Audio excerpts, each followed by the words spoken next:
Chapter 7 molecular basis of inheritance. इसका topic जो transcription है, इसके ऊपर हम लोग एमसीक्यूज करने वाले हैं।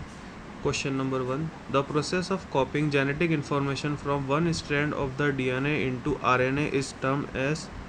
इसका आंसर है ट्रांसक्रिप्शन। क्वेश्चन नंबर 2, हमें ये फिगर दे रखा है, डीएनए से डीएनए बन रहा है, डीएनए से आरएनए बन रहा है, आरएनए से डीएनए बन रहा है।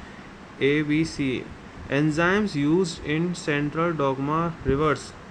जितने भी एंजाइम्स का इस्तेमाल किया गया है ABC, हमें उनके बारे में बताना है। तो डीएनए से डीएनए का बनना रेप्लिकेशन कहलाता है, डीएनए से आरएनए का बनना ट्रांसक्रिप्शन कहलाता है, और आरएनए से डीएनए का बनना रिवर्स ट्रांसक्रिप्शन कहलाता है। तो कौन सा एंजाइम होता है रेप्लिकेशन में इन्वॉल्व? वो होता है DNA dependent DNA polymerase.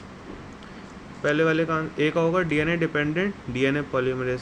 Second वाले का डीएनए से आरएनए का बनना। तो डीएनए से जब आरएनए बनना है तो फिर जो एंजाइम होगा वो डीएनए पे डिपेंडेंट होगा। डीएनए डिपेंडेंट आरएनए बनना है तो आरएनए पॉलीमरेज। जब आरएनए से डीएनए बनेगा तो आरएनए पे डिपेंडेंट होगा और डीएनए पॉलीमरेज होगा। तो RNA dependent DNA polymerase, option number B सही है। The enzyme DNA dependent RNA polymerase catalyzes the polymerization reaction in dash direction। जो enzyme DNA dependent RNA polymerase है, ये पॉलीमराइजेशन रिएक्शन को कैटेलाइज कौन से डायरेक्शन में करता है?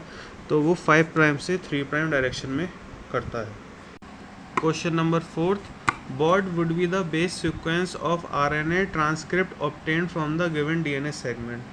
इस क्वेश्चन में हमें डीएनए का सेगमेंट दे रखा है, उसके 2 स्ट्रैंड दिए गए हैं, कोडिंग स्ट्रैंड दिया गया है, नॉन कोडिंग स्ट्रैंड दिया गया है। ट्रांसक्रिप्शन से जो इसमें एमआरएनए बनेगा, उस एमआरएनए का हमें बेस सीक्वेंस बताना है। तो इस क्वेश्चन को समझाते हैं किस में करना कैसे है।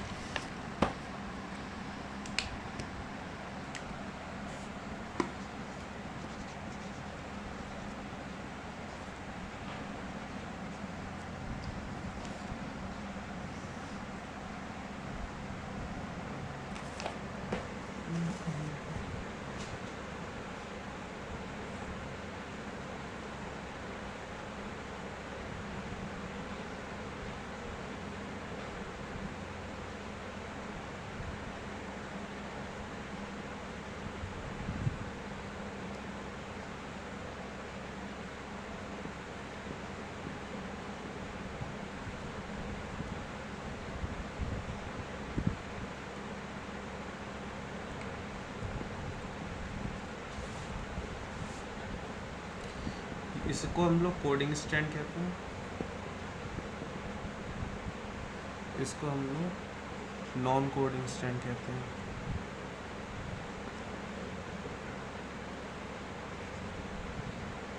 ये रन करता है 3 प्राइम से 5 प्राइम, ये 5 प्राइम से 3 प्राइम पे रन करता है। ट्रांसक्रिप्शन में आपने पढ़ा होगा कि जो एमआरएनए बनता है वो नॉन कोडिंग स्ट्रैंड पे बनता है और कॉम्प्लीमेंट्री बेस सीक्वेंस को वो पूरा करता है, उसकी कंडीशन को।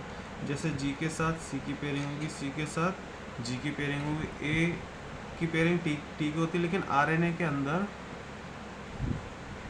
एडेनाइन की जगह थायमीन होता है। तो यहाँ पे गलत, आरएनए के अंदर थायमीन की जगह यूरिकल होता है। तो ए की पेयरिंग टी के साथ होती है, टी की जगह यू आएगा, यहाँ पे ए आएगा, सी की जगह जी, जी के साथ सी सी जी, टी की जगह ए आएगा, ए की पेयरिंग टी के साथ होती है, टी होता नहीं, यूरिकल होता है, ये सी। तो ये बेस सीक्वेंस बनता है ऐसे करके। इसका एक और तरीका भी होता है, जैसे कोडिंग स्ट्रैंड है, इस कोडिंग स्ट्रैंड का जो भी बेस सीक्वेंस होगा, उस बेस सीक्वेंस पे जितनी जगह थायमीन दे रखा है, उस थायमीन को हटा के वहाँ पे यूरिकल लगा दो।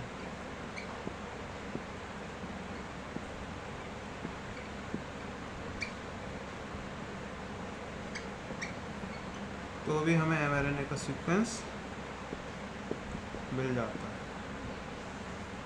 जो कोडिंग स्टैंड है, उस कोडिंग स्टैंड का जो भी बेस सीक्वेंस दे रखा है, उसमें जितनी भी जगह थाइमीन है, उस थाइमीन को हटा के वहाँ पे यूरिकल बेस रख दो, तो तुम्हें बेस सीक्वेंस मिल जाएगा mRNA का, जो कि उसके अंदर ट्रांसक्रिप्ट होगा। तो इस क्वेश्चन में ये कोडिंग स्टैंड दे रखा है डीएनए का।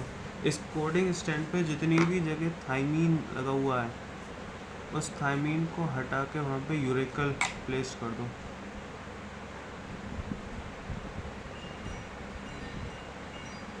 और उसका डायरेक्शन 5 प्राइम से 3 प्राइम होता है। तो इसका आंसर पहला वाला।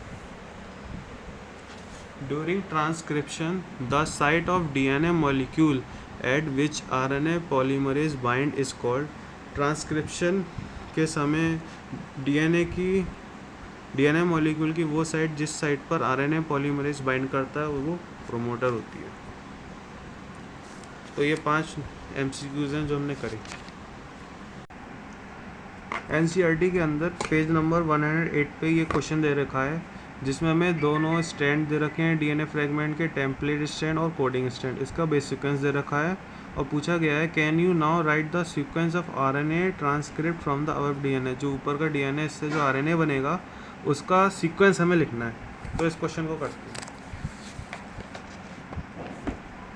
ये क्वेश्चन कॉपी में लिखिए। इसमें हमें टेम्पलेट स्टैंड दे रखा है, कोडिंग स्टैंड दे रखा है। अभी मैंने बताया था कि जो कोडिंग स्टैंड होता है, उस कोडिंग स्टैंड का जो सीक्वेंस है, पूरा बेस सीक्वेंस है, उस पर जितनी भी जगह पे थाइमीन है, उस थाइमीन को हटा के वहाँ पे अगर हम लोग यूरेकल लगा दें तो हमें सीक्वेंस मिल जाता है आरएनए का। हमने यहाँ पे थाइमीन को हटा के यूरेकल लगा दिया, तो ये सीक्वेंस हमें मिल गया आरएनए का। कोडिंग स्टैंड पे थाइमीन को हटा के यूरेकल लगा दो तो उसका सीक्वेंस मिल जाता है। इसकी टाइप का एक और क्वेश्चन है, कोडिंग स्टैंड का सीक्वेंस तुम्हें दे रखा है, अब तुम्हें एमआरएनए बताना है। तो एमआरएनए में थाइमीन की जगह यूरेकल हमने प्लेस कर दिए, तो हमें बेस सीक्वेंस मिल जाता है एमआरएनए का। Base sequence of